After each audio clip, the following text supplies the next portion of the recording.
What's going on, everybody? This is episode 3 in this 3-part series. Adrian's here with me still. This is Imperial Pumpkin Porter from Epic Brewing. Those of you who watched the other 2 episodes will know that this beer used to be called Fermentation Without Representation. Except Fermentation Without Representation, I don't remember, was it fully barrel-aged or no? No, it wasn't barrel-aged. So this one is? This is a variant of the... So, Fermentation Without Representation became the Imperial Pumpkin Porter, and this is the first year... So, it's always not a barrel-aged beer, but this is the first year that they decided to put in whiskey barrels. Gotcha. So, there's 2 variants. There's Imperial Pumpkin Porter, and then it says pumpkin with... Porter brewed with pumpkin and spices aged in whiskey barrels. Yeah. I'm assuming the other one is omitting this barrel-aged insignia. Correct. It's right orange, so the label's orange on that one. Gotcha. It's not barrel-aged, yeah. And that's a good one, too. I had it last year.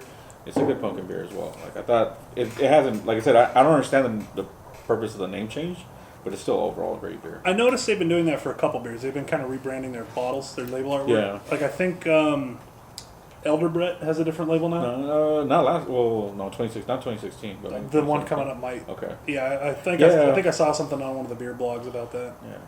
Whatever, I can't fault them. Epic, so for those of you who don't know, Epic started in Salt Lake City.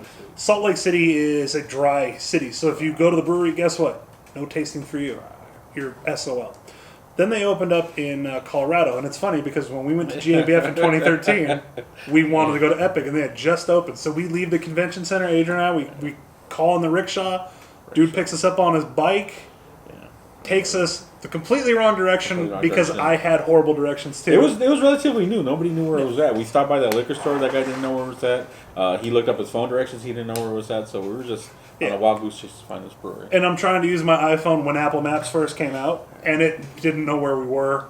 It was just a mess. So we ended up having to walk the last bit through that part of industrialized. Yeah, it wasn't too bad. Industrial Park, Denver, and it was nice. But Epic makes really good beer, and they actually make one of my favorite beers. Big Bad Baptist. Yeah. That's one of my favorite beers as well. Yeah. That beer is so underrated. Like, not anymore, funny. Because now it's 99 points. Okay, so, I mean, as far as rating goes, but I can still find it in the shelves. And that's true. That's true. And it's a barrel-aged stout that's under $15. I cannot find any other brewery that makes a barrelaged Not even just a barrel-aged stout with coffee and chocolate. Yeah. And vanilla. Under 15%. Yeah, under $15. You're not going to find it. You ain't going to find it. It doesn't exist. It just doesn't exist. So they have 2 variants of that, and they have Baptista, which is a Mexican spiced chocolate version. Yeah. So and they have Big Bad Baptist. Double barrel. That's it. Big Bad Baptist. And that name... He has a shotgun. That's it, yeah. Yeah, in the Mexican version, he's got like a Mexican blanket kind of... Yeah, and it has like a nun kind of thing. Yeah. Right? Yeah, like a and then the like double barrel, he's holding a shotgun. That's right, yeah. And I, if I leave it in the video, I might not, but he is more of a fan of the double barrel. I'm more of a fan of Baptista. So we have differing opinions. So if I leave that in, it'll probably be at the end because it doesn't really segue in through this, and I don't feel like making this video too long. But anyways, back to the beer at hand. So this is a release from that series because it's got the... Right. So you can always spot their special release from Epic by this new paper thing they're doing over the crown of the bottle. This beer is release number 1.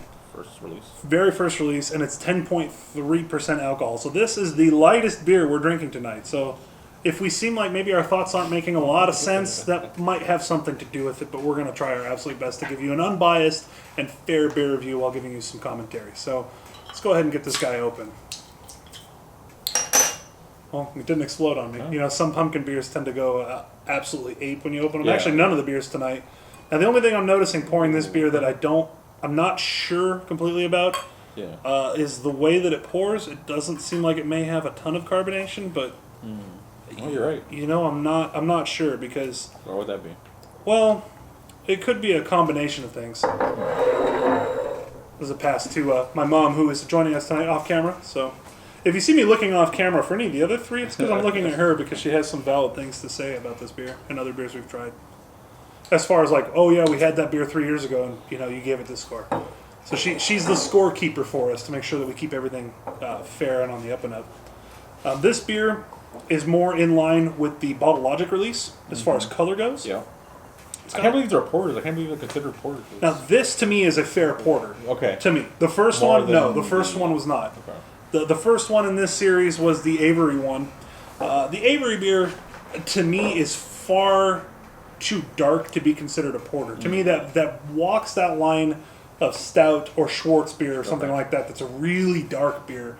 And then the Avery beer, after having all of these other beers, I'm not going to go and revise my score on that. But having all the other ones, I think we gave it a fair score where it sits in with all these other pumpkin beers. I think, yeah. Oh, and another thing, if the audio seems a little bit different than the last one, it's because we're using the onboard mic, because this battery in here is probably about dead because we've been shooting for about an hour and a half. So, anyways, if the audio is not up to my normal standard, that's why. So just so you're all aware at home. All right, so I get some redness in it, like this has more of a traditional porter color. With the bright light that's blinding both of us, it actually imparts a really rich ruby color. Yeah. But if I'm not looking at that, it actually is black. Like if you pull it back behind the light, Adrian, and you just look at it. Oh yeah. It's a black beer, but unlike a stout, you still get some light transmission through the beer. Yeah. In a stout, typically you're going to get zero light transmission, and if you do, it's going to be more of a brown color, like you're looking through coffee, not through something that has some red character malts, some Caramunic, things like that impart that ruby red color. So that's what it would be, the Caramunic?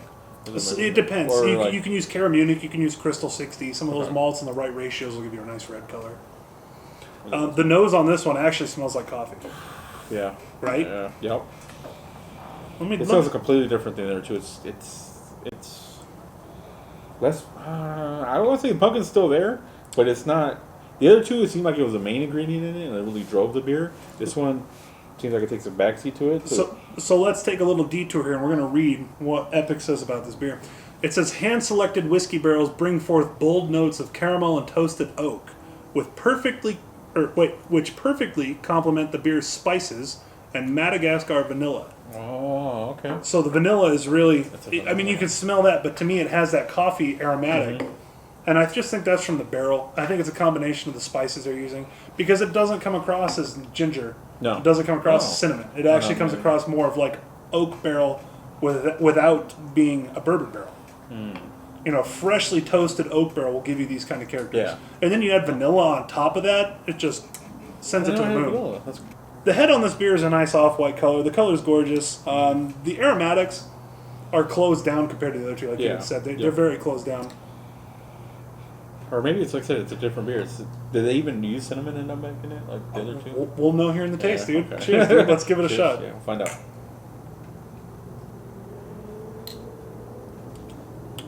Nope. No. Nope. None of those frou-frou spices up in those quantities. No. Yeah. It's not a pumpkin pie beer. It's a pumpkin beer. Like To me, it almost has like. Oh, it's hard to explain. It has.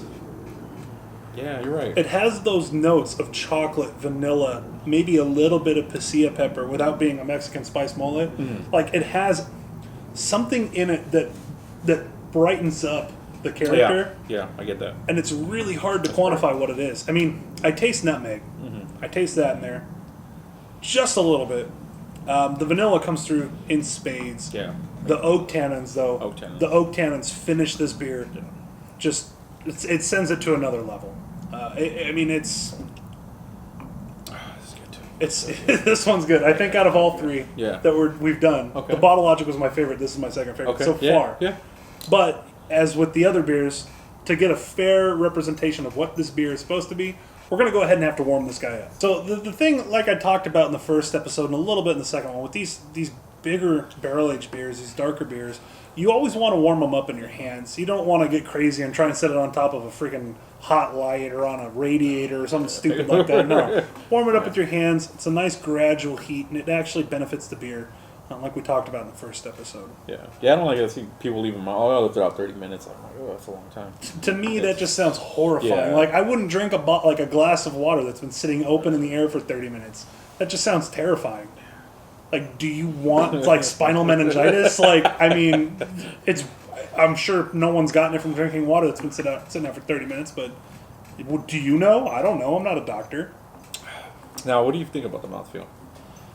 Well, first impressions on the mouthfeel is drinks like a straight ale. Medium body, not heavy body. Real delicate as far as, like, the heaviness of it. It doesn't seem to impart a ton of gravity's the wrong term in beer terms, but it doesn't have the right weight to it that you would expect for it being a porter. But that being said, it's also not as heavy as the first beer. Yeah.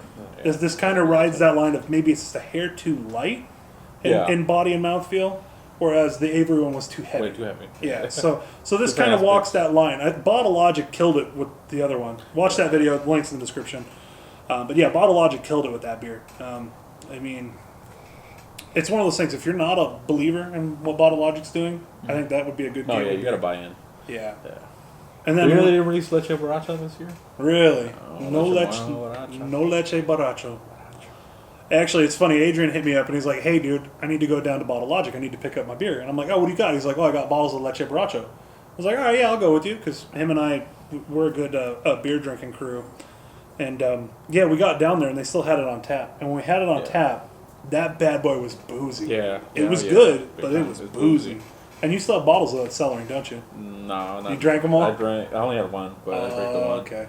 Now I have all new releases. The only one I have from last year is Space Trace. Space Trace, okay. If you want to try to let me know, but I think we still have Heretic Red and a few other old releases from. I thought out of those two releases, out of the two, what were they? What game studio? It was for Blizzard. Blizzard. Yeah. So Bottle Logic. We're going to take a sidetrack here. Bottle Logic in the last video, and it's weird that it's making its way into this one, but again, we're shooting all of these back to back. Bottle Logic does stuff for BlizzCon every year. So they always make a special beer for Blizzard for BlizzCon, and that's where a lot of their special release beers have come up. They have names that are inspired by World of Warcraft or by another game that they make. The Dark Wanderer. That's the one. Yeah, that was good. The Dark Wanderer was real good. I think I have some of that. That was a good one. That was, I thought, better. The Heretic and the Dark Wanderer. The Dark Wanderer. I'm just waiting for them to get on board and do a Blizzard beer. Or, Overwatch beer. Okay. Overwatch beer, not beard. Yeah, Overwatch beer.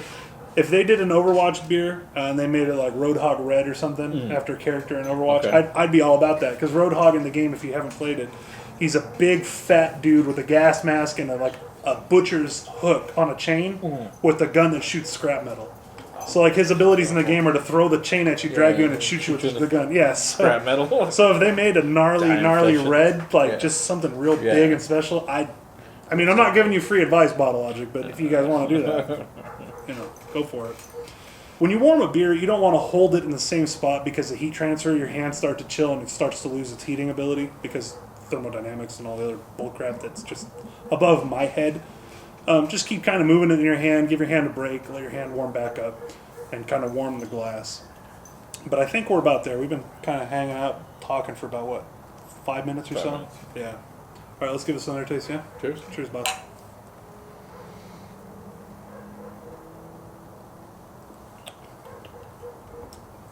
So, I retract my statement about the mouthfeel. Mm-hmm. The mouthfeel after warming it up is true porter. Yeah. It's right on the money for a porter. Yeah, I get that. But it's not as sweet. It's nice and dry on the finish. The finish comes through real dry. It's really dry. But it's lacking in the spice character, the bold characteristic of the other one. And I know it's not because our palates are wrecked from the amount of spice in the other beer. It's not that. Complete. Compared to the other two, the other two are very heavily spiced, and we really picked that up from initial taste, even later on warming them up. But this one, I don't get spice.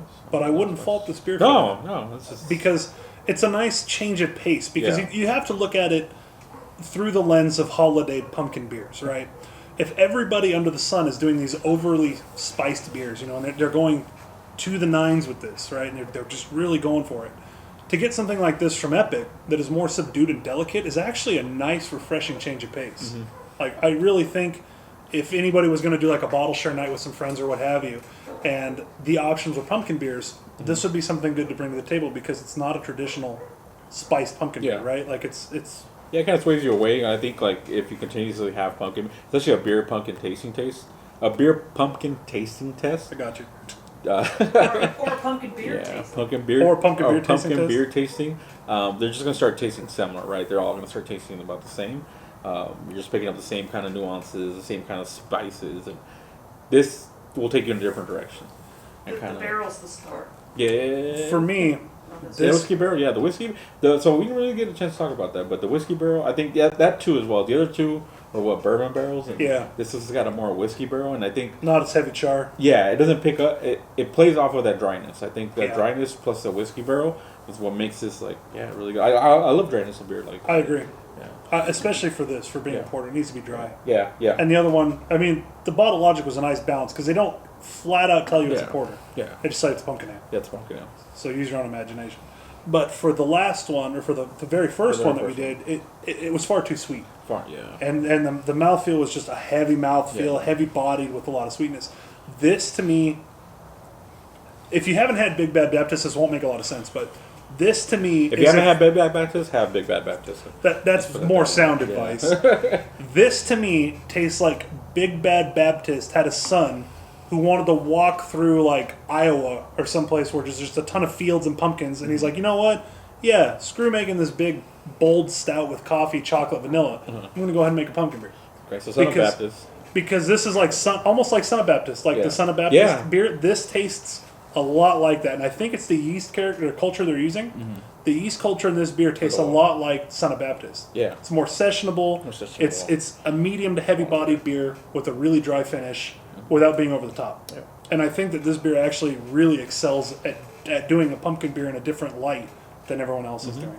Yeah, and I know it's going to sound like a broken record. I know I said that about the picture, if you will, the Bottle Logic release, but I think this one more or less, because the Bottle Logic beer was different. However, you're using some of the same spices, so it's often it's different. It's a change of pace, but like this is more than that, more of a change of pace than that one was. It's like I said, the vanilla came off really good. I think the whiskey barrels is what sets it upside. See, for me, the vanilla is just playing on my palate. Yeah, that Madagascar vanilla is just playing on my palate. The vanilla, I think